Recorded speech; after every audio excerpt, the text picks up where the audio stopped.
Ok. Alors, bonjour à tout le monde. C'est très bien. Cours mêlé où nous avons là des personnes qui débutent. Bon, il y a beaucoup de faux débutants dans ce cours, hein. Il n'y a que Claudia qui tient le flambeau, peut-être aussi Corinne, oui, qui d'une certaine manière débute vaillamment, mais il y a beaucoup de faux débutants. Ça va pas du tout, hein. Bon, bref. Euh, Tout ça est très peu important. On va commencer par une prise de refuge, développement de l'esprit d'éveil, puis ensuite, je vous présente la leçon que j'ai organisée, vous l'avez vu, de manière un peu différente, pour répondre à des besoins qui me semblent se faire sentir. Donc voilà, je vous présente tout ça après la prise de refuge. Sangye Chö Tang Tsoge Chö Nam La Chang Chu Barato Dani Kyab Suichi Dage Jinso Gipe Sunam Ki Drola Penchire Sangue. Sangye Du Paraisho. Voilà, alors, très bien. Sachez, petite précision technique, si vous voulez avoir mon écran en grand, vous l'épinglez, hein. Mais je pense que tout le monde le sait maintenant. Donc, quel beau groupe. Voilà, moi je vous ai toutes et tous en mosaïque, mais c'est très bien, tout cet intérêt pour le tibétain. Quel bonheur. Alors, leçon 43. Donc effectivement, ben, on avance, mais on avance tranquille, hein. Ça, c'est pas très important. C'est pas qu'on ait beaucoup raté de choses, parce que le but, c'est finalement chaque fois de se servir d'un extrait de texte. Pour l'instant, c'est forcément des extraits de texte. Ils sont reliés aux autres, mais bon, on les relie pas pour l'instant. On s'en sert comme chaque fois des espèces de terrains de jeu un peu différents, et ils ont cette fonction-là pour l'instant pour nous. La différence d'organisation, c'est que d'abord, bon bah voilà, je vous précise que là il y a une traduction française, c'est pas tellement neuf, mais on commence par ça avec ce que j'ai commencé déjà à faire la dernière fois, c'est de faire une traduction littérale par section du même passage, et ce qui peut nous aider non pas à faire de la traduction, je vous le rappelle encore une fois, c'est très important, mais juste à poser le contexte. C'est-à-dire qu'on peut lire le français et se dire ah bon, très bien, on est en train de parler de ça. Et ça suffit largement, hein. Le but, c'est pas de faire de la traduction, c'est juste on repose le contexte qui est celui du texte. Ah, Agnès, tu lèves la main. Dis-moi.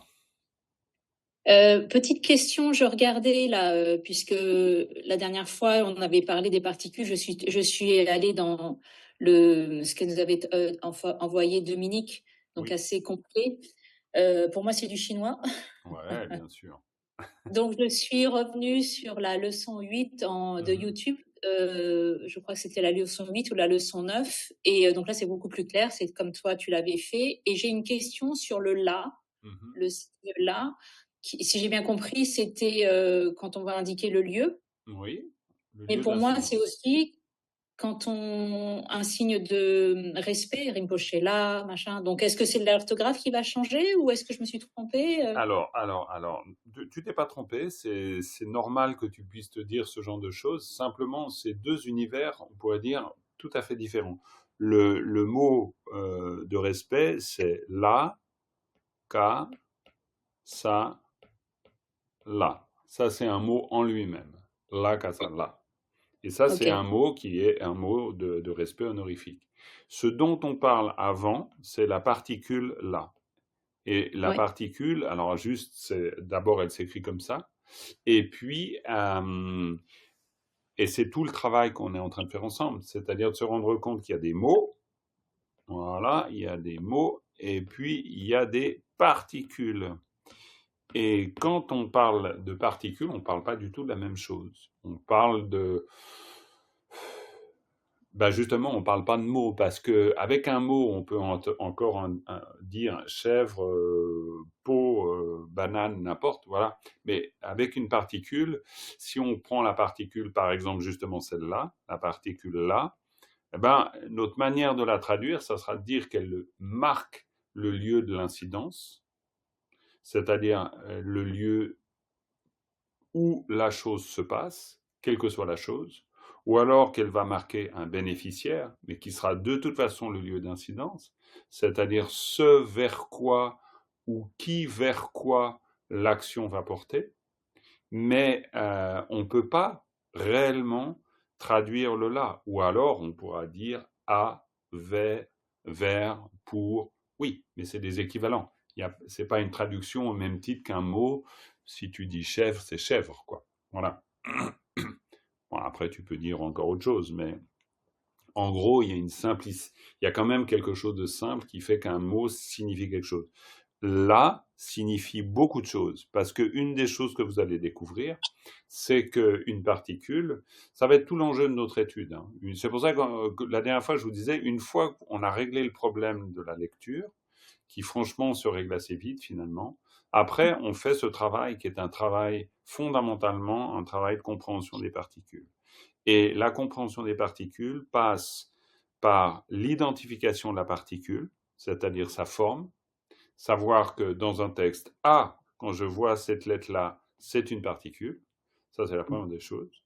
Et la deuxième chose qu'il est important de savoir, quoi, j'en isolais trois la dernière fois, vous vous rappelez, c'est-à-dire la reconnaître, connaître son sens général, et ensuite connaître son sens spécifique ou ses différentes fonctions.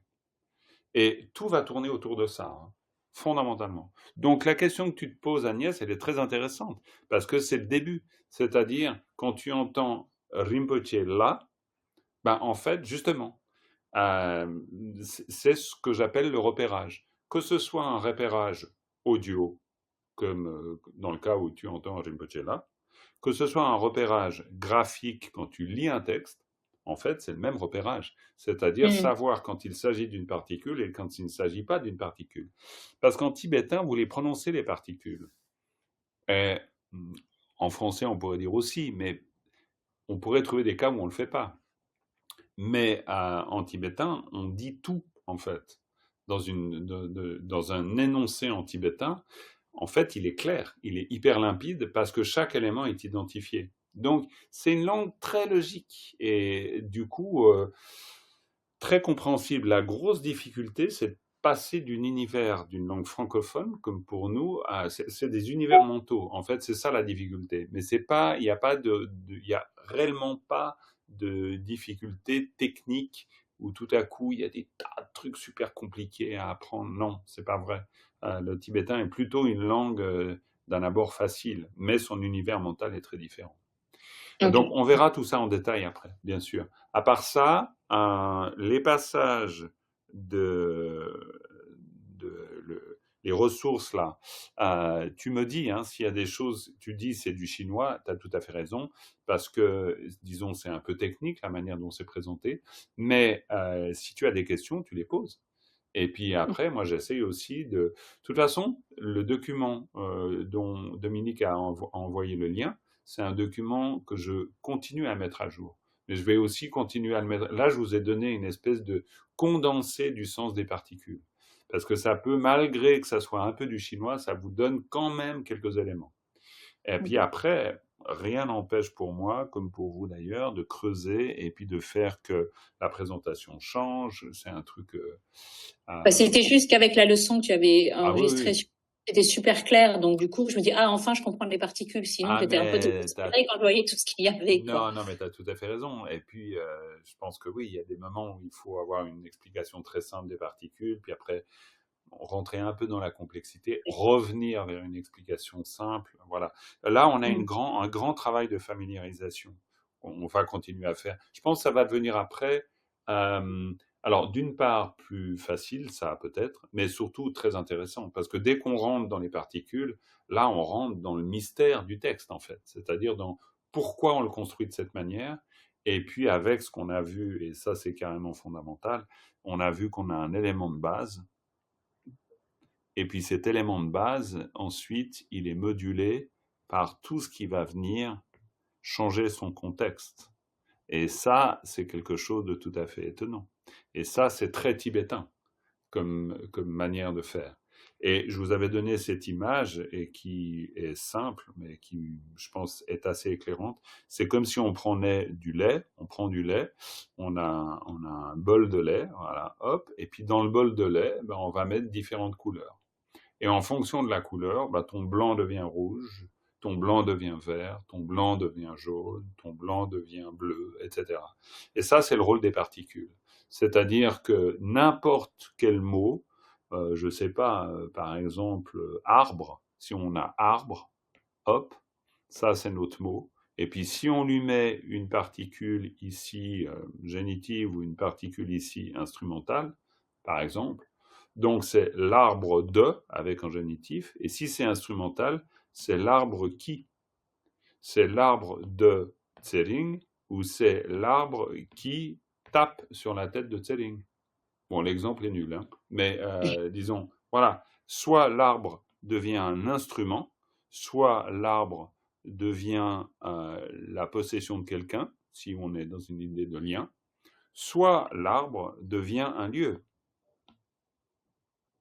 avec une particule là. Donc en fait, ce qu'on observe, c'est qu'il y a toujours une métamorphose de l'élément de départ, et l'élément de départ peut être un lieu, peut être un instrument, ou peut être un lieu ou un bénéficiaire d'ailleurs, ou peut être une possession, admettons. Bon, là, c'est très, très schématique ce que je vous dis, mais ça marche comme ça. Et on va le voir dans le texte, vraiment. Et, et d'autant plus dans un texte comme un sutra.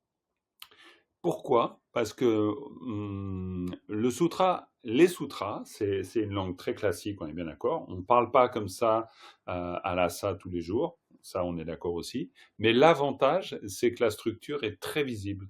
C'est-à-dire que ça vient de textes sanscrits et on a voulu, les Tibétains à l'époque, ont voulu vraiment faire une traduction limpide et donc on pourrait dire un peu scolaire. Et donc l'avantage du sutra, c'est que c'est en général assez scolaire. C'est pas particulièrement compliqué.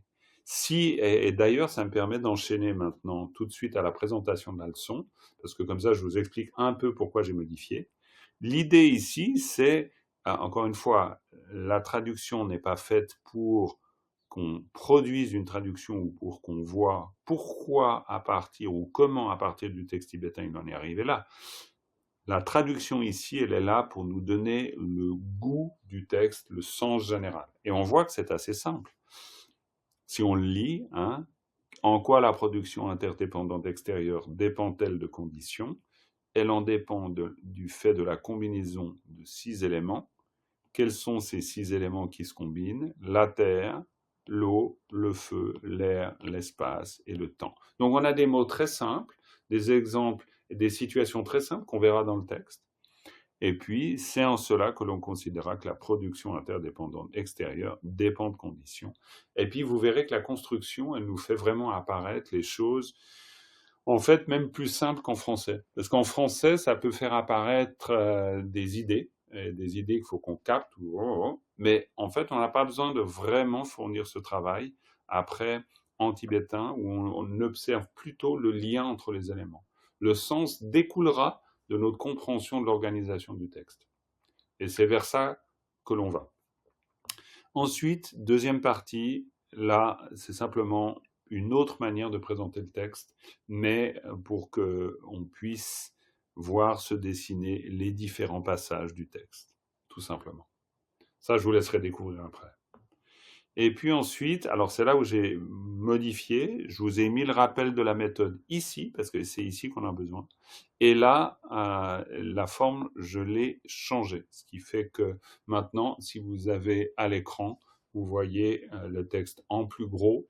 Et puis, ça, c'est on pourrait dire, notre terrain de jeu. Le bac à sable, il est là. Et puis en dessous, vous avez le repère des particules. Donc, idéalement, alors, vous faites comme vous voulez, mais d'abord, vous essayez de vous en sortir dans le bac à sable, et puis ensuite, vous allez regarder là. C'est pas exhaustif, hein, mais j'ai mis quelques repères, des particules qu'il nous faut pouvoir repérer petit à petit, sans entrer dans le détail de toutes les constructions, mais en prenant certaines. Tout simplement. Puis après, vous avez votre vocabulaire, voilà, le vocabulaire, il est toujours très important, mais comme je vous l'ai dit déjà, le vocabulaire, ça va dépendre que de vous. Soit vous l'enrichissez, vous serez gagnant, forcément, et gagnante, soit bah, vous en restez à quelques mots, et dans ce cas, bon, bien sûr, il y aura un moment, il y aura une limite. Mais le vocabulaire, il n'y a rien de compliqué, c'est juste un apprentissage. Après, l'intérêt, c'est d'apprendre le vocabulaire dans le contexte. Et là, c'est plus simple. C'est-à-dire que ici, sa tang, chu tang, me tang, lung tang, namka tang. Et là, vous avez une liste avec tang, tang, tang, tang, tang, qui veut dire et. Ça, on en a déjà parlé. Et vous apprenez les mots. C'est-à-dire, vous apprenez la terre, l'eau, le feu, le vent, l'espace et le temps. Par exemple. Donc ça, c'est une manière plus sympa d'apprendre le mot. Parce que vous le retrouvez dans le texte. Et dans un texte où la construction est simple, en fait. Et c'est ce qu'on va regarder ensemble. Ça vous va comme ça? Donc, petite transformation en espérant que comme ça, ben, déjà à l'écran, vous voyez mieux, je pense. Et puis, on peut voir la totalité du texte. Et puis, comme ça, vous avez vraiment un espace, même sur votre PDF, qui est dénué de toute forme d'explication, mais qui est vraiment la partie principale où là, vous allez venir faire votre jogging. C'est là où, c'est l'espace où vous faites votre exercice matinal de lecture, de déchiffrage, de ce que vous voudrez. OK? Très bien. Y a-t-il des grosses questions d'abord sur ce qu'on a vu précédemment? Grosses dans le sens point d'interrogation, énigme, non dépassable. Ça va? C'est bon? Moi, j'aurais bien aimé, Jean-Marc, s'il te Oui. plaît, que tu réexpliques le wa et le pas. Moi, j'ai compris que on mettait pas, on dit par quand il y a. En fait, j'ai un doute. C'est une histoire de dernière syllabe. On dit war quand c'est la dernière syllabe, et on dit par quand il y a une syllabe derrière. C'est ça? Alors, c'est l'histoire du partout. tu vas voir. J'aimerais bien qu'on revoie ça. Absolument. On peut le faire ici. On va prendre cette partie ici. On va prendre del par jungwa. D'accord? Donc, déjà, si on a ce segment, on voit que le premier, c'est... Si tu l'épelles, ça donne quoi, Géraldine?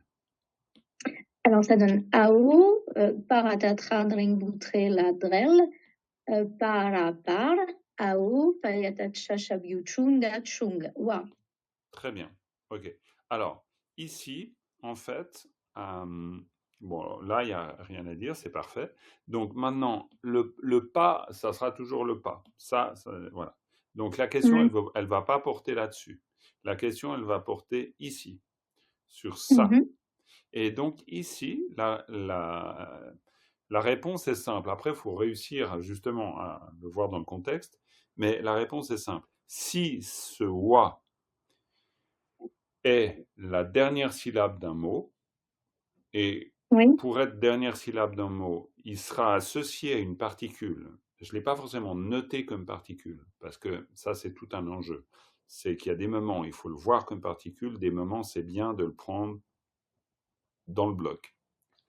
C'est pour ça que, bon, bref. Mais si on voit vraiment dans le détail, le wa est une particule. Donc, le mot, on pourrait dire le mot jungwa est composé du mot lui-même, jung, et d'une particule.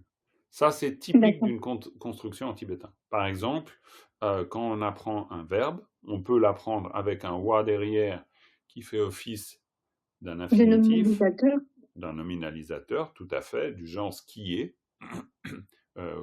scier, couper, n'importe. Le ER à la fin, c'est la terminaison. On dirait, en tibétain, on dirait c'est le nominalisateur, c'est-à-dire c'est le ER qui fait qu'on parle d'un verbe, excusez-moi, qui fait qu'on parle d'un verbe à l'infinitif. Mais le verbe lui-même, c'est jung, ok, qui est le verbe surgir.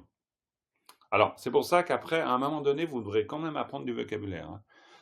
Hein. Pourquoi? Parce que sinon, vous êtes trop face à l'énigme constante. Après, l'avantage, c'est que quand on apprend du vocabulaire, surtout dans un même contexte, qui est celui d'un texte, en général, le vocabulaire, vous allez le retrouver dans les autres extraits de texte. Parce qu'on ne change pas d'univers. Là, on est dans l'univers de la coproduction conditionnée. Donc, le Jungwa, vous allez le voir juste 1 milliard de fois. Pourquoi? Parce que ça veut dire surgir et on parle du surgissement. On parle de la manière dont les phénomènes surgissent. Donc ça, Jungwa, vous n'allez pas y couper. Donc, je reprends mon explication sur le pourquoi du wa. Ça, c'est donc c'est 2 syllabes en tibétain. Maintenant, en français, c'est un mot. C'est le verbe surgir, pourrait-on dire. Mais en tibétain, si je raisonne en tibétain, j'ai 2 mots. J'ai le verbe surgir ici, et là, j'ai une particule, une deuxième syllabe qui, il se trouve que, est une particule. Et là, j'ai une seule règle très simple, c'est que si ce wa se retrouve comme dernière syllabe d'un mot, qu'on a ici, d'accord? Dans ce cas-là, le wa, le pa se prononce wa, tout simplement. Oui, c'est ça, c'est ce que j'ai compris. Ouais. Donc, en fait, la règle, elle est très simple. Si le pa est la dernière syllabe d'un mot, il se prononce wa.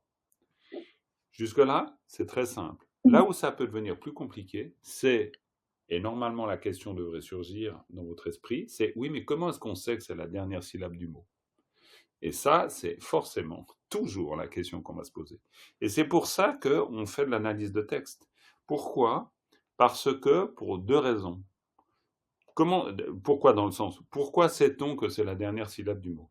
D'abord parce que, justement, on aura identifié que le pa, donc prononcé dans ce cas-là wa, est un nominalisateur. Donc à un moment donné, il va falloir le savoir. Peut-être que pour l'instant, vous ne le savez pas, ça c'est OK, mais disons qu'au bout d'un moment, on va reconnaître, et c'est ce que j'appelle le repérage, c'est-à-dire que dans un texte, au bout d'un moment, vous aurez 90%, 90% pour les francophones de France, donc 90% de chances de tomber juste en vous disant, tiens, cette syllabe-là, c'est en fait un nominalisateur. C'est-à-dire que vous aurez très peu de chances que ce soit un mot tout seul isolé. Ce sera normalement un nominalisateur et normalement, ça sera, si c'est un nominalisateur, quelque chose qui se place à côté du mot principal. Et ce sera donc une particule. Et ça, on va dire que l'habitude du repérage fait que dans un texte, si vous dézoomez, vous avez tout votre texte, au bout d'un moment, si on s'amuse, et d'ailleurs on va s'amuser, vu qu'on parle de ça, on va travailler un peu là-dessus. Pourquoi pas?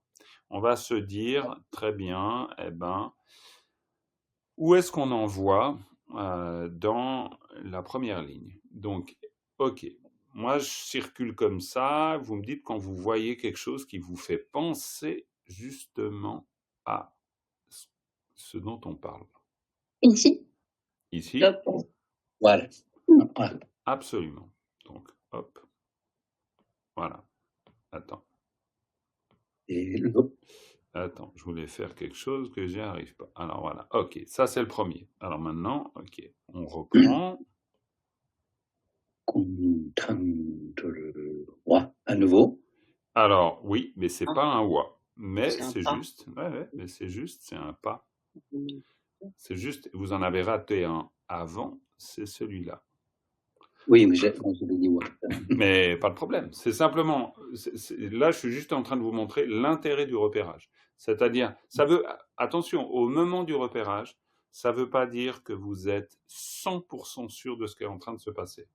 Vous êtes en train d'utiliser aussi votre instinct. C'est-à-dire que vous savez que le pas, parce que je vous l'ai dit, vous le savez, bref. Donc, voilà. Après, vous vous dites, tiens, ouais, c'est possible que ce pas, ce wa, ouais. Ben oui, c'est la même chose. Parce que justement, et c'est là, Agnès, pour revenir à la partie très théorique chinoise, on va dire, si vous allez regarder là-dedans, vous allez voir que, peut-être pas pour cette particule-là, mais en général, et progressivement, il y aura de plus en plus d'informations, vous allez retrouver les différentes formes. Parce que les nominalisateurs, ce qu'on appelle un nominalisateur, vous allez les retrouver sous différentes formes. Mais au bout d'un moment, que vous connaissiez la liste par cœur ou pas, vous allez les repérer. Parce qu'ils ont tous une même tête. Ils ont une tête de nominalisateur. Et je ne sais pas pourquoi, mais dans un texte, au bout d'un moment, on les repère. Ils ont beau mettre des lunettes noires, on les repère. Ils ont toujours à peu près la même tête. Pourquoi? C'est toujours à peu près des pas ou des wa, ou des pas, wa, quoi. Voilà, ok. Et puis des fois, c'est des ma, et puis après, on finit par se rendre compte que ma, pas, bah, c'est un peu la même histoire. Et donc, si on continue, donc on est sur la deuxième ligne, hop, vous me dites si vous en voyez, hein, vous stoppez. Na, là, le na. Ouais, mais on parle simplement de cette syllabe-là, Ah, pardon. et équivalent. Top. Là. Yes, bravo. Alors j'ai la tête sur le texte que j'ai pas entendu qui a dit top, mais celle qui a dit c'est juste. Ça, c'est un pas. Exactement. Je continue. Le pot. Là. Bravo, bravo, bravo, bravo. Final, mais bon, non. Yes. Non, c'est pas final. Parce que c'est pas à la fin d'un segment. D'accord. C'est pas une particule finale. C'est pas à la fin d'un segment. Ça, c'est effectivement un nominalisateur. Mais alors, de nouveau, justement, là, on y va avec le feeling. Et le feeling est suffisant. Pourquoi? Parce qu'on sait que, quoi, il est suffisant. Pas à toutes les étapes. Mais là, il est suffisant. Parce qu'on est dans une idée de ça ressemble. C'est-à-dire, le panaropo, franchement, il n'est pas loin du pas. Puis on voit qu'il est un peu utilisé de la même manière. Et d'ailleurs, c'est pour ça que tu le repères. Et ça, c'est déjà très important de faire ce boulot-là. On va continuer. Jean-Marc, oui. Et pourquoi il y a un arrow du coup? Oui, pourquoi on lui colle un arrow? Eh bien, la seule raison, c'est que d'abord, je ne la connais pas vraiment. Mais non, ça c'est un peu une blague. C'est-à-dire que, par exemple, vous pourriez imaginer, tuk, ça veut dire 6. C'est le mot pour dire 6. Alors, évidemment que quand vous avez du vocabulaire, j'insiste un peu, mais c'est une manière de vous dire si, apprenez du vocabulaire. Parce que quand vous apprenez du vocabulaire, vous savez que ça, c'est le numéro 6, le chiffre 6. D'abord, ça peut être super utile, parce que si vous voulez 6 œufs à l'épicerie du coin, il faut savoir dire 6 quand même. Et puis surtout, 6 accompagné d'une particule, dukpo, ça veut dire le 6e, par exemple, ou les 6. Vous avez nominalisé. Après, on verra. Ça, c'est du détail. Mais vous avez nominalisé. Yes, Caro. Épiphanie. Enfin. Mais yes. alors, pourquoi Mais j'ai pas fini. Vous diriez tout mot, ce serait les 6 au féminin. Mais trouve pas. Ce serait pareil. Tout pas 6. C'est pour ça que je fais exprès, disons, là, par rapport à cette question précise. Quelle est la différence fondamentale entre tukpa et tukpo? C'est le contexte, c'est tout. Mais du point de vue du sens, j'espère que je vais bien réussir à me faire comprendre. Du point de vue du sens, une particule, on a besoin de comprendre sa fonction. Ce n'est pas un mot. Je répète, ce que j'ai besoin de savoir par rapport à une particule, c'est ce qu'elle fait. Ce qu'elle fait, en l'occurrence, elle nominalise. Et ça, j'ai besoin de savoir ça. C'est pour ça qu'à la rigueur, je peux voir écrit tukpa ou tukpo ou tukmo.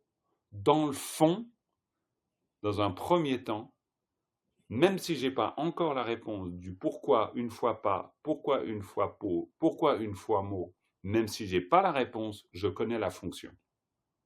En fait, c'est comme toutes les particules qui sont morphologiquement variables, du coup. La plupart, pas toutes, mais beaucoup de particules sont morphologiquement variables. C'est très juste. Et par rapport au WAD, alors du coup, Jean-Marc, le WAD, là, c'est une association, mais ce qui nous intéresse, c'est que le WA, en fait. Là, parce qu'on fait l'exercice du repère du WA. Mais après, si on fait l'exercice du repère du RA, eh ben, on est obligé de voir WA plus RA. Mais c'est pour ça que ça dépend de ce qu'on a envie de repérer. WAD n'a pas un sens en soi. Non. C'est pour ça que quand on étudie les particules, le sens d'une particule, si on veut, c'est sa fonction. C'est à la différence, le sens. Si je prends le mot tuk, le sens en français, c'est le chiffre 6. OK? Mais si je prends panaropo, en français, ça ne veut rien dire. Mais ça ne veut pas dire que ça ne veut rien dire. Ce que ça veut dire, c'est que ça exprime une fonction nominalisatrice. Donc c'est pour ça que en vous parlant des particules, j'insiste beaucoup sur 1, le repérage, 2, la fonction de base, 3, les fonctions spécifiques. Ça, vous devez vraiment... mais je me rends compte que même conceptuellement, quand je vous le dis, moi je me dis que vous l'avez compris, mais c'est peut-être pas encore compris, parce que c'est compliqué de et pourquoi pas Drelpo en haut, sur la ligne du dessus? Pourquoi on lui met pas un arrow du coup? D'abord, c'est Drelpa. Et si on lui met pas Naropo, c'est parce qu'on n'en a pas besoin. Mais si tu veux, la pertinence de la question, pour être un peu rude, mais je veux pas être rude, ça c'est pas le but. Non, mais en étant un peu rude, en fait, j'ai pas besoin de le savoir. Pourquoi? Parce que j'ai besoin de savoir que ça c'est une particule et j'ai besoin de connaître sa fonction. On pourrait dire que honnêtement, le pourquoi, le pot, le pourquoi, le pas, c'est le dernier de mes soucis. Ok. Non, mais c'est pas juste une manière d'évincer, c'est juste une manière que dans le travail de repérage, et c'est ça que j'essaye de dire, c'est que dans mon travail de repérage, j'ai des choses que je dois absolument avoir identifiées et des choses qui peuvent rester floues. Et ça, c'est typique à le pas, le pot, le mot, etc. Ça peut rester flou. C'est pas si grave. Pourquoi? Parce que ce qui n'est pas flou, c'est la fonction. Ok?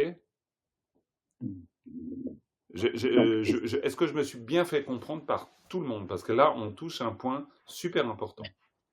Et sur la ligne suivante, Jean-Marc, donc paye, pas à là, on a aussi...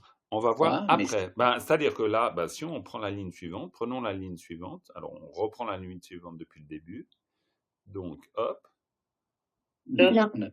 Très bien. Donc là, il y en a un. Hop. Impeccable. On continue.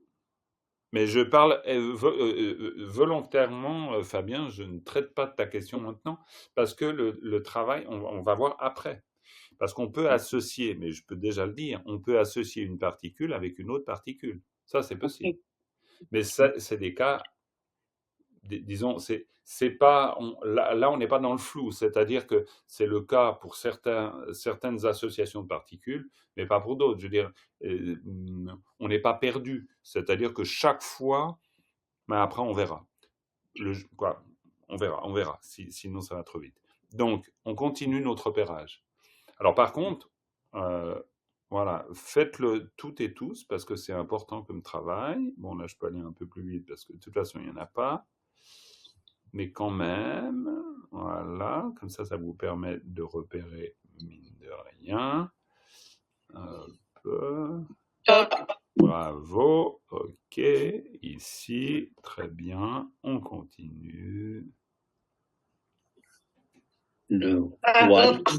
Bravo, ici, impeccable. Impeccable, ici aussi. Et puis, voilà, attends, qu'est-ce qu'il me fait lui? Hop. Ah là là là là là là. Bon, tant pis. Et puis là, non, c'est pas ce que je voulais faire. Donc, c'est ça. Et là, absolument. Et nous y sommes ici avec ça. Très bien. Et puis là, j'enlève ça. Très bien. Attends, je vais juste essayer de même. Ah voilà. Ok, très bien. Alors là, voilà. Donc là, on a fait notre repérage des pas. C'est-à-dire, on a juste fait un repérage des nominalisateurs. Et on a fait un super boulot quand on a fait ça. Maintenant, après, on voit que oui, et là, c'est pour en arriver à ta question, Fabien, on voit que ici, on a par exemple une association comme ça, on a une association comme ça, on a une association comme ça, une association comme ça, très bien. Et puis encore une ici. Très bien. Alors, on va prendre ces deux cas de figure, c'est-à-dire on va prendre le cas de figure de ça et de ça. OK? Très bien. Donc, on va regarder déjà ici ce qui se passe. Donc, quand on voit ça, on se rappelle, et là, c'est un rappel pour tout le monde, mais qui est super important, il y a une règle, c'est que les syllabes, elles sont séparées par des points en tibétain. Ça, vous vous en souvenez. Très bien. Donc, du coup, ici, c'est devenu une syllabe. Très bien. Simplement, c'est une syllabe bizarre. On le sent qu'elle est bizarre parce qu'il y a ce agigui derrière. Bon, voilà. Alors là, maintenant, ça, c'est un autre travail de repérage. C'est-à-dire que vous avez appris, parce qu'on en a déjà parlé idéalement ou parce qu'on en parle maintenant si vous le découvrez, mais on a appris que agigui, c'est la marque d'une particule aussi. C'est une particule, je pense la plupart d'entre vous, vous le savez, c'est le génitif. Ok ? Donc voilà, on sait simplement, dans ce cas-là, très simple, on sait que on a notre nominalisateur et un génitif. Alors, ce que l'on peut savoir aussi, c'est que le nominalisateur, il se met toujours après le mot. C'est-à-dire toujours après le mot qui est là. D'accord ? Il est toujours à la fin. Ok ? Voilà, ça, on le sait comme ça. Maintenant, après, notre génitif, on en a déjà parlé la dernière fois, vous vous en souvenez peut-être, le génitif a une particularité, c'est de créer un lien. Et c'est là où l'aspect théorique un peu chinois dont tu parlais, Agnès, avant, malgré tout peut être intéressant. Parce que ça vous permet quand même de comprendre le sens général, ce que j'appelle la fonction du génitif. La fonction du génitif, si je la dessine, c'est qu'on a un élément, on a un plus et on a un élément. Donc la fonction du génitif, c'est de créer un lien entre ce qui est à gauche et ce qui est à droite.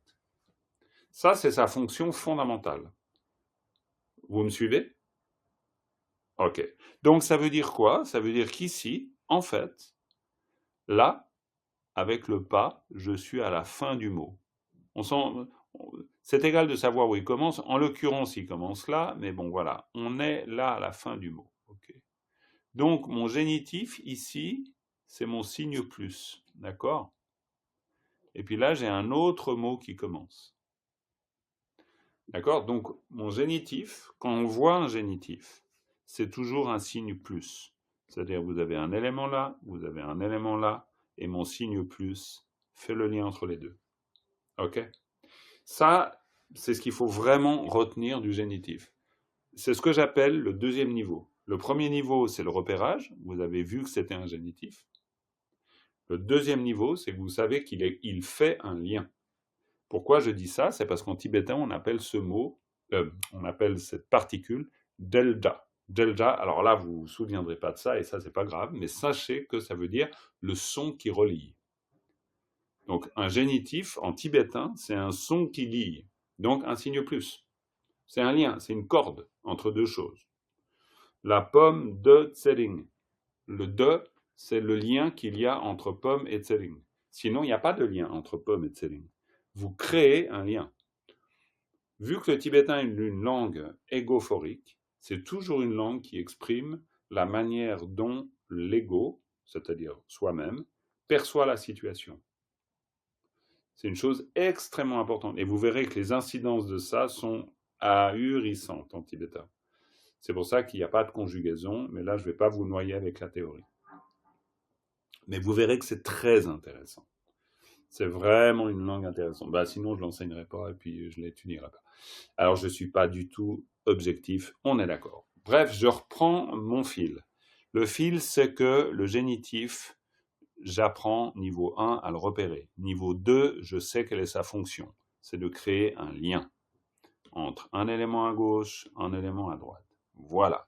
Une fois que je sais ça, donc ça veut dire que je sais que, d'une manière ou d'une autre, la fin de mon élément à gauche, c'est celui-là. Le début de mon élément à droite, c'est celui-là. Ok ? Volontairement, je ne mets pas de début réellement et je ne mets pas de fin réellement. Pourquoi ? Parce que je n'ai pas besoin. C'est-à-dire que quand je fais du repère de génitif, je dois d'abord repérer la présence du génitif. Et à ce niveau-là, il me suffit de savoir que là, il y a quelque chose et que là, il y a quelque chose. Et ça suffit. Je n'ai pas besoin à ce moment-là de savoir exactement ce qu'il y a à gauche, exactement ce qu'il y a à droite. Par contre, je sais que là, il y a un lien. Et la fonction générale ou plus spécifique du génitif, on est presque au troisième niveau, c'est de savoir, alors là, il faut juste bon, bah, là, il va falloir, ça c'est de l'acquis, on va dire, c'est pas que de la logique. Il va falloir se rappeler qu'à gauche, on a un déterminant et à droite, on a un déterminé. Et ça, vous le retrouverez dans la théorie, c'est pas de problème, je vous l'ai mis à gauche, je vous l'ai déjà mis. Mais, ok, donc, est-ce que je vais trop vite ou pas, ou est-ce que vous avez besoin juste d'une petite pause pour digérer? Ça va? Pour tout le monde, sûr? Parce qu'il n'y a pas de problème, hein, même pour moi, hein, après je prends mon souffle, ok, parce qu'on a vu beaucoup de choses, hein, d'accord? Ok. Donc, on a un élément à gauche, on a un élément à droite. L'élément à gauche, on voit qu'il se termine par un nominalisateur. Logique, il se trouve toujours à la fin d'un élément. Que l'élément soit composé d'une syllabe, de 2 syllabes, de 3 syllabes, c'est complètement égal. Le nominalisateur arrive toujours à la fin. Donc là, on a notre élément à gauche. Là, on a notre élément à droite. Quel que soit cet élément à droite. Donc, ce que l'on va comprendre, c'est qu'à gauche, c'est ce qu'on appelle un déterminant. À droite, c'est ce qu'on appelle un déterminé. Ça va prendre un petit peu de temps pour faire rentrer. Ça va rentrer tranquille. Ça va rentrer tranquille. Alors, je vais essayer de vous expliquer avec un exemple très très simple. Je recommence avec ma pomme de Zelling. Alors, si quelqu'un, il y a Patrice ici, il y a Philippe ici, c'est des notions que vous avez déjà vues, peut-être que ça vous fait du bien de les revoir de cette manière, mais si par exemple, Philippe, je te demande de nous expliquer quel est le rapport déterminé avec la pomme de Zelling, quelle est la petite théorie que tu peux nous proposer à partir de là? La pomme de qui? De Zelling. Ouais. Eh bien, la pomme est déterminée par Zelling. Exactement. Et elle est déterminée en quoi? Elle est déterminée en vertu de quoi? En fonction de quoi et en vertu de quoi? En fonction que la pomme, elle se trouve avant le Drelda. Ouais, fais-moi une... Ouais, c'est très juste, mais donne-moi une explication beaucoup plus ratère, beaucoup plus simple. Eh ben, la pomme, je sais pas comment dire. Elle la pomme, appartient à Zelling. Elle est. En quoi elle est déterminée?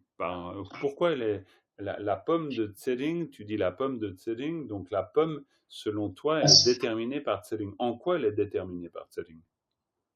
Parce que elle est reliée à Zelling.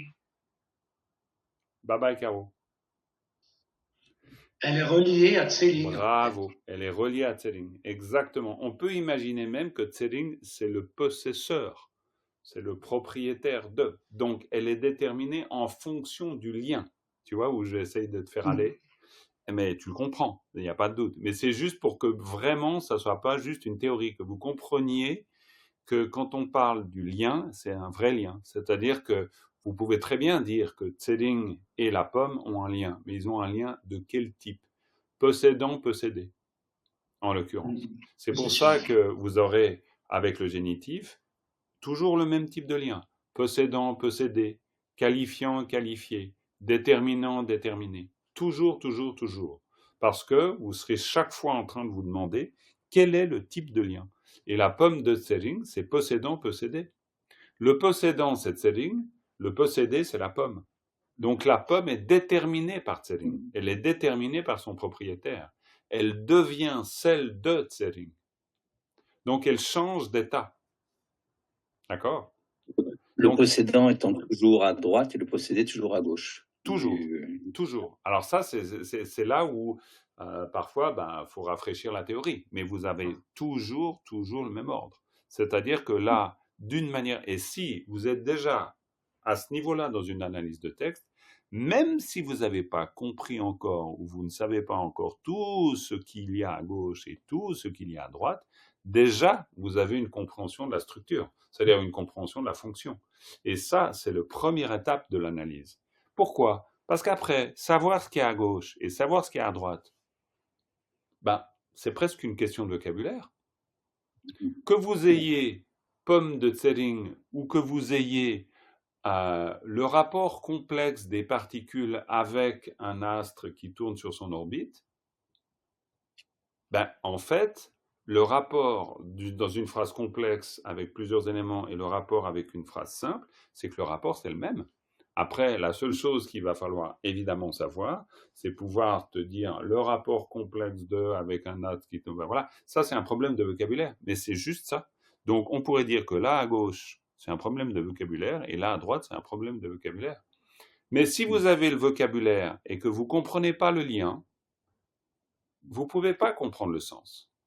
C'est pour ça que quand on fait du tibétain, de l'analyse de texte, le pire des pièges dans lequel tout le monde tombe, c'est de prendre un dictionnaire et de se dire qu'est-ce que veut dire chuk, qu'est-ce que veut dire du, qu'est-ce que veut dire chir, qu'est-ce que veut dire kam.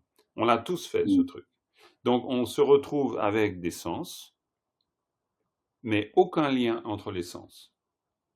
Et ça serait possible un jour, Jean-Marc, de faire un exercice justement avec un dictionnaire, un peu montrer cette logique de comment on un texte grâce à un dictionnaire. Ben oui, mais c'est pour ça que moi je suis très disons très prudent avec ça, parce que justement c'est pas la voie que j'ai envie de vous indiquer, parce que le dictionnaire, on peut voir comment on se sert d'un dictionnaire, il n'y a pas de doute, et à un moment donné on en a besoin, mais c'est parce que la chose la plus importante c'est de comprendre le lien, parce que si vous comprenez le lien, ensuite la résolution du sens elle arrive toute seule. Mais si vous comprenez le lien, si vous comprenez pas le lien, vous savez pas comment le sens de la phrase s'organise. C'est impossible. Parce qu'on comprend pas le rapport des éléments les uns avec les autres. C'est pour ça qu'on fait de l'étude des particules. Étude des particules, c'est-à-dire de la grammaire, en fait. Mais c'est exactement pour toutes ces raisons-là. Donc là, on a vu des choses très importantes.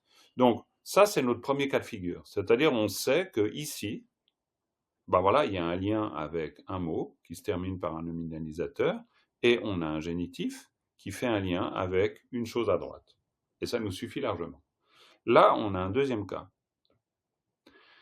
On a un pas qu'on connaît et puis on voit qu'il y a un ra derrière, para.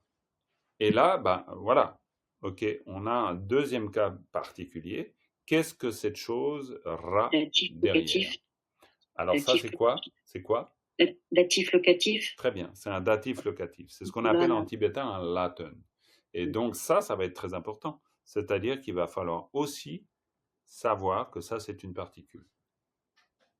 Et en fait, ça ne va pas être très compliqué. Pourquoi? Parce qu'on la retrouve très souvent dans ce genre d'association. Maintenant, comme toujours, il va falloir comprendre le sens de cette particule. Et là, je vous repose la même question. Quel est le sens de cette particule? Une fois qu'on a dit datif locatif, c'est très bien, mais c'est quoi son sens? Et là, même Agnès qui a fouillé dans le texte se posait la question au début. Ça, c'est juste pour vous donner un petit... Tu peux répondre d'ailleurs, Agnès, si tu te souviens de ce qu'on a dit au début, tu pourrais répondre. Ça marque l'incidence? Ouais, parce que la question, c'est juste pour Agnès, la question c'était, quand j'entends Rinpoche là, quelle est la différence entre Rinpoche là et le là? Yes. Ou un mot ou une particule, c'est ça? Exactement, et donc on y est là. Le là donne, la particule dative locative dont parlait de Claire, Dominique très justement nous rappelle que sa fonction de base, c'est de marquer le lieu d'incidence. La chose très particulière, je pense que pour Patrice et Philippe qui avaient un peu d'avance là-dessus, il n'y a pas de problème. Vous savez qu'elle est morphologiquement variable. Vous le saviez, n'est-ce pas? Très bien. Alors Patrice, quelles sont les autres formes de Ra?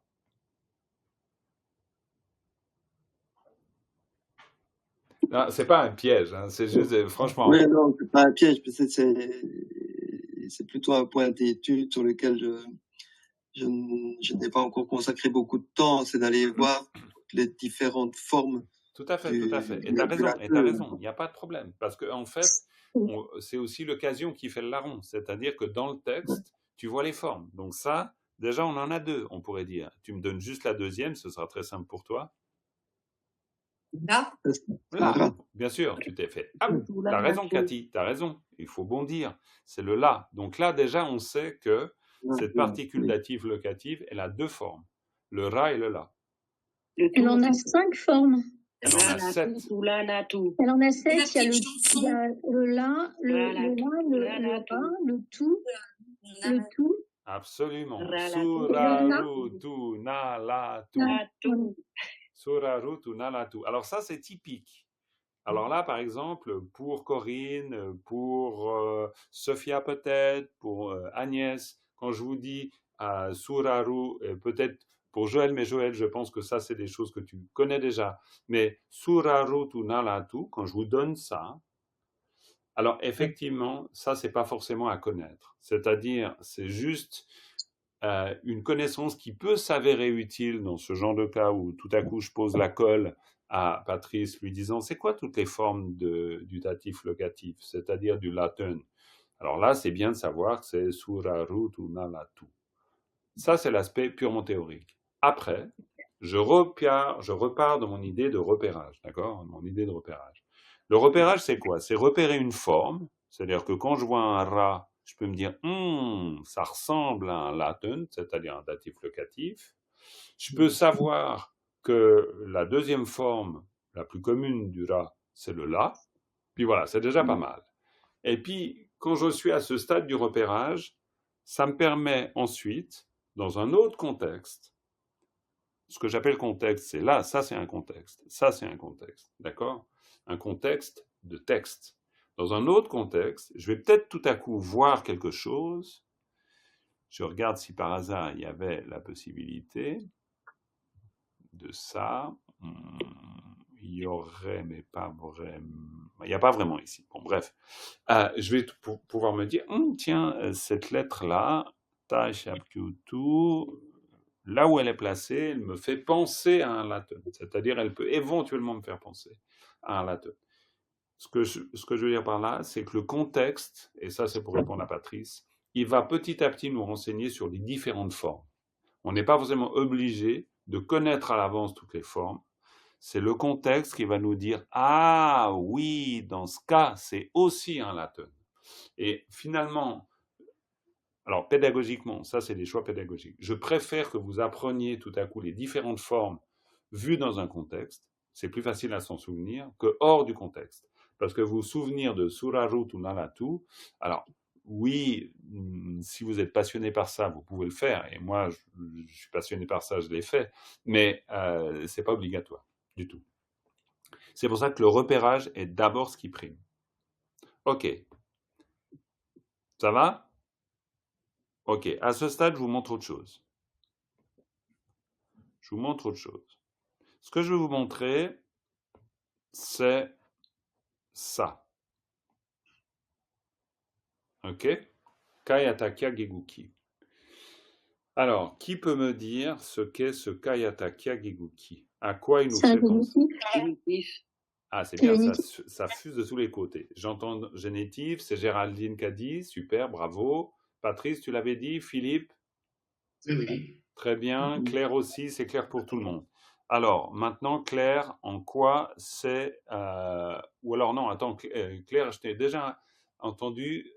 C'est pas que c'est très bien. Non, mais il faut faire juste pour donner faire participer. Cathy, peut-être, est-ce que Cathy, que j'ai pas entendu beaucoup, Frédéric non plus d'ailleurs, mais bon, voilà. Cathy, Frédéric, après, je vais essayer de trouver un moyen de faire participer tout le monde.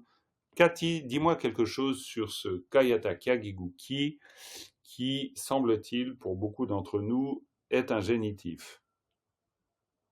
Oui. Alors est-ce que tu le vois très clairement pour toi comme un génitif déjà? Oui.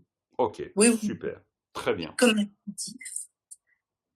Donc c'est comme, on pourrait dire, c'est un dreldra? Absolument, c'est un génitif, c'est un delja. Est-ce que par exemple tu pourrais faire un lien, si tu devais faire un lien avec quelque chose par là, tu le ferais avec quoi? Avec le agigui qu'on a vu tout à l'heure. Yes! Parfait.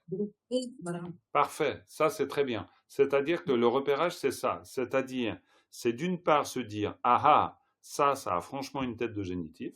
Alors forcément il a fallu l'identifier à un moment donné, on est d'accord. Et puis après, il faut se souvenir que ça aussi c'est un génitif et que donc en fait les deux sont équivalents. C'est-à-dire que le fait qu'une particule soit morphologiquement variable ne change rien à sa fonction, la plupart du temps. La plupart du temps. L'écrasante majorité du temps. Oui, Philippe? On en a un autre sur la ligne du bas, du coup. Gaia Taglia, Yogi. Yes, bravo. Absolument. Voilà, alors ça c'est très bien. Ça c'est très bien parce que quand vous voyez ça, automatiquement vous savez que là, il y a un élément avant et un élément après. Donc déterminant, déterminé, d'une manière ou d'une autre. Donc, admettons, on va prendre cet élément et vous allez voir pourquoi faire de l'analyse de texte nous renseigne.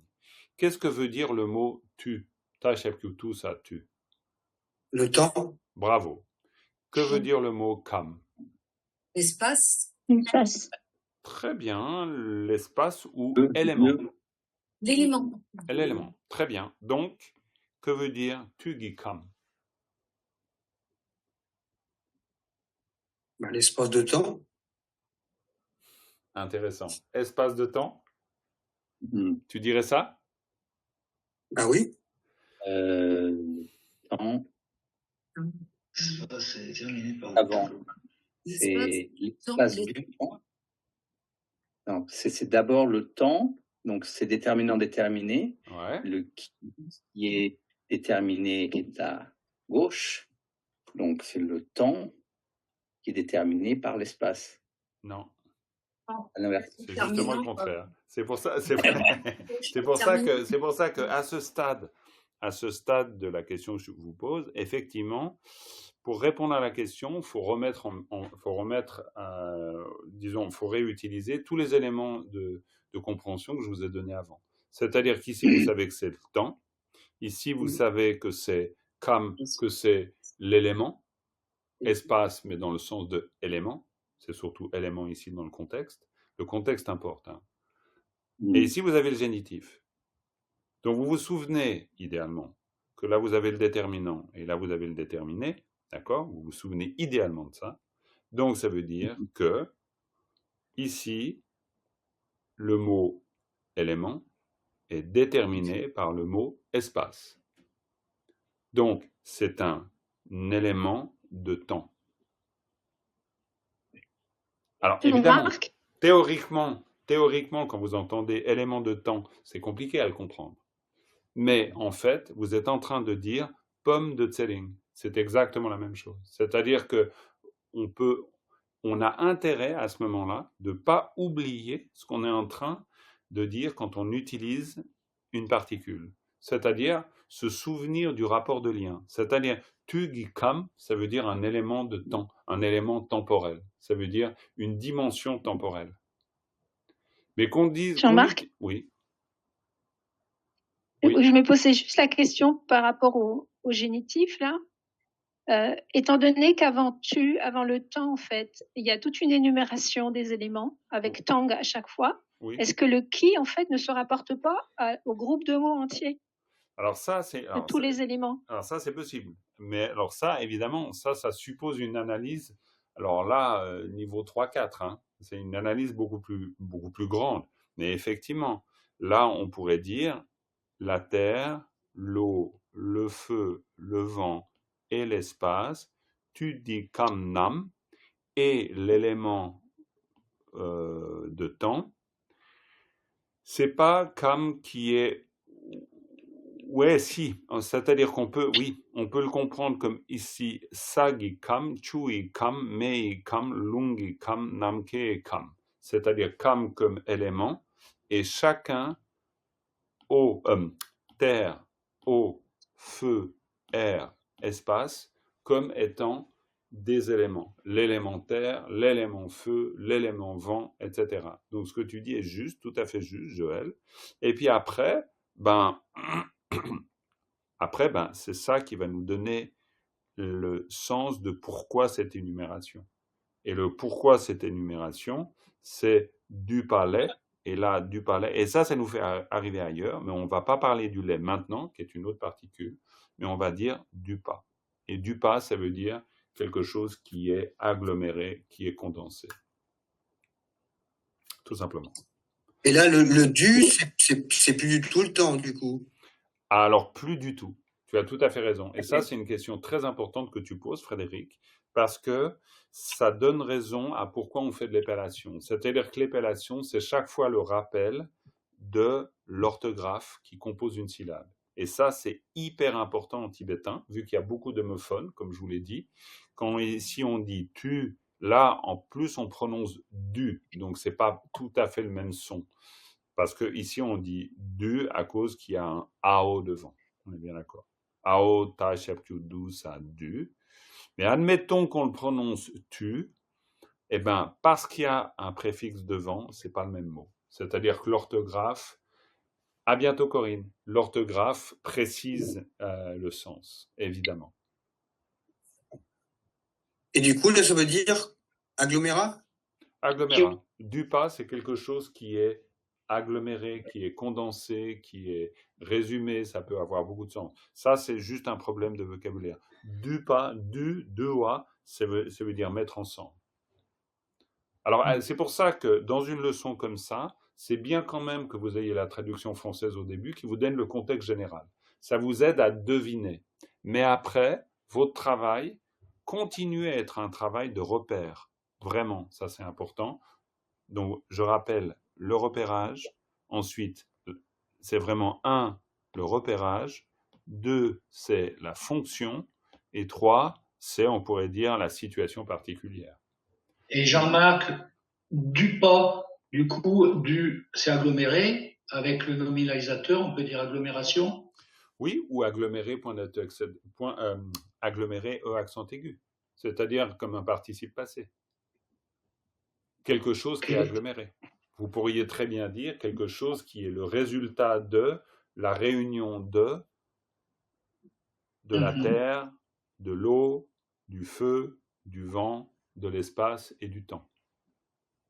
Et ce qui est exactement le cas. Jean-Marc, une petite question. Je reviens à l'histoire de savoir si c'est une énumération ou pas. Pour trancher, on peut tenir compte aussi du mot qui suit, nam. Oui. Qui est un pluriel. Tout à fait, absolument. Et qui est une particule aussi.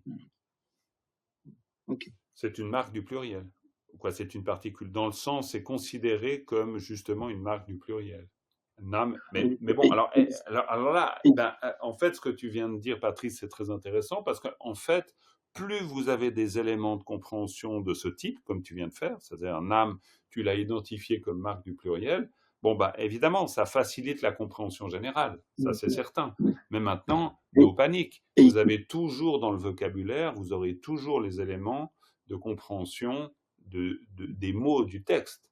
Donc, franchement, dans une leçon, chaque fois dans un support PDF, vous avez plein d'éléments. Après, bien sûr, il faut les mettre ensemble, il faut les regarder, etc. Mais oui, il y a vraiment, oui.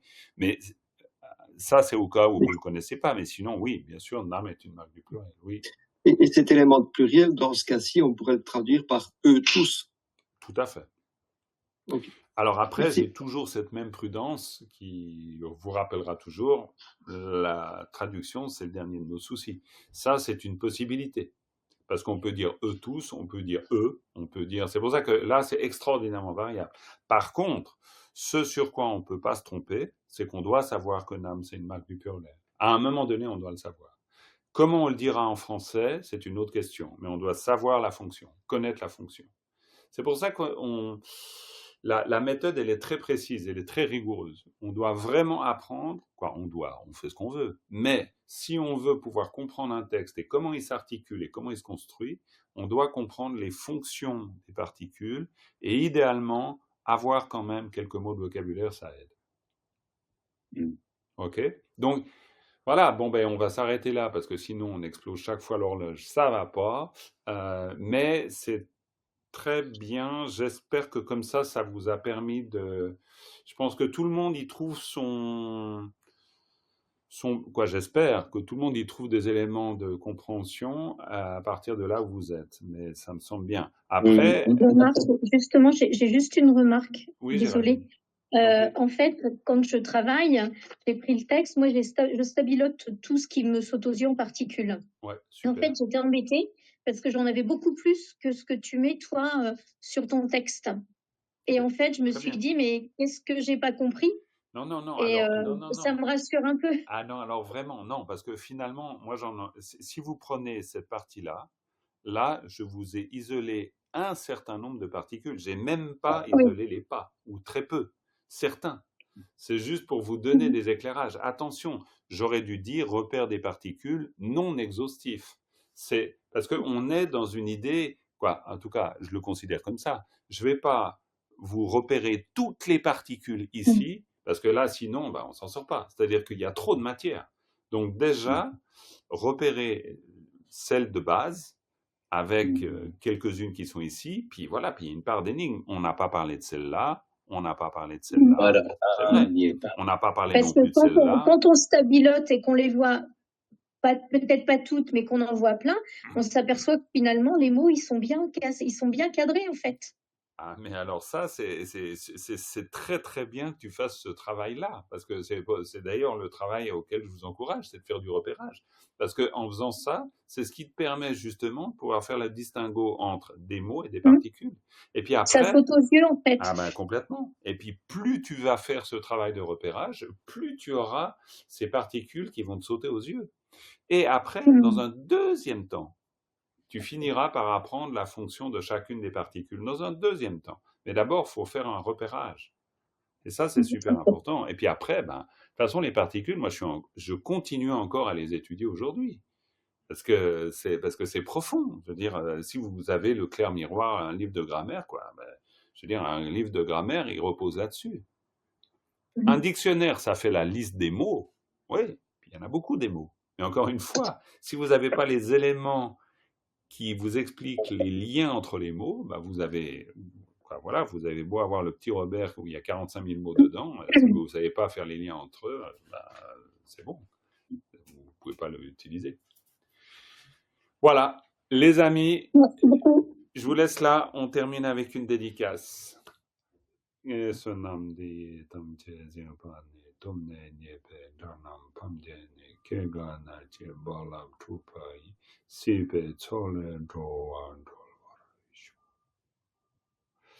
Merci beaucoup et à tout bientôt. Bye bye tout le monde.